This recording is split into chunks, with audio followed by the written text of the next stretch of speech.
బాసురకం అనే పెద్ద సింహం ఉండేది. అది అడవికి రాజు. ప్రతిరోజు ఎన్నో జంతువులను వేటాడి చంపేది. దానికి రోజుకొక జంతువు చాలు. ఒకరోజు అడవిలో జంతువులన్నీ బాసురకం దగ్గరికి వెళ్ళాయి. ప్రభు, రాజు కర్తవ్యం తన భృతుల్ని రక్షించడం, వాళ్ళను నాశనం చేయడం కాదు. మీరు అనవసరంగా ఎన్నో జంతువులను చంపుతున్నారు. మీరు మీ గుహలోనే ఉంటే మేము మీకు ఆహారంగా రోజుకొక జంతువును పంపుతాం. మీరు దాన్ని చంపి తినవచ్చు అని అన్నారు. సింహం ఒప్పుకుంది. కొంతకాలం ఈ ఏర్పాటు ప్రకారమే జరిగింది. ఒకరోజు ఒక కుందేలు వంతు వచ్చింది. అది సింహం గుహవైపు మెల్లగా నడవటం ప్రారంభించింది. తావలో ఒక పెద్ద బావి కనిపించింది.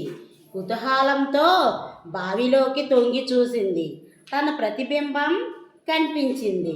దానికి మెరుపులాంటి ఆలోచన తోచింది. సాయంకాలం దాకా ఉండి అది సింహం గుహకు వెళ్ళింది. సింహం ఆకలితో నకనకలాడుతూ ఉంది. కోపంతో ఊగిపోతూ ఉంది. కుందేలుపై అరిచింది. నీవు నాకు సరిపోయేంత జంతువువి కాదు, పైగా ఎంత ఆలస్యం చేశావు. నిన్ను జంతువులన్నిటిని కూడా చంపుతాను. కుందేలు చెప్పింది. మహారాజా, నా మీద కోపగించకండి. జంతువులకు తెలుసు మేము చాలా చిన్న జంతువులమని. అందుకే నాతో పాటు మరో ముగ్గురిని పంపాలి. తోవలో మరో సింహం ఎదురయ్యింది. తను మీకంటే పెద్దదాన్నని, బలమైనదాన్నని చెప్పింది. తనే ఈ అడవికి నిజమైన రాజునని చెప్పింది. నాతో వచ్చిన 3 కుందేలను చంపి తిన్నది. ఈ విషయమంతా చెప్పడానికి నన్ను మీ వద్దకు పంపింది. బాసురకానికి చాలా కోపం వచ్చింది. ఆ కొత్త సింహాన్ని చూడటానికి కుందేలుతో బయలుదేరింది. కుందేలు దాన్ని బావి దగ్గరకు తీసుకువెళ్ళింది.